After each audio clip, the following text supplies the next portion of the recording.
一つ目、人並みを外で探さないこと。普通は統計やなく体感です。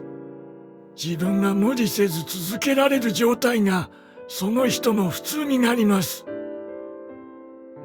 二つ目、全部うまくやろうとしないこと。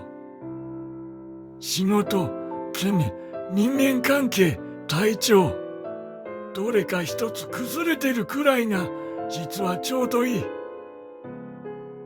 三つ目、不安が消える日を待たないこと。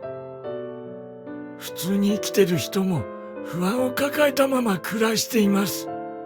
不安があっても回る日常、それが普通です。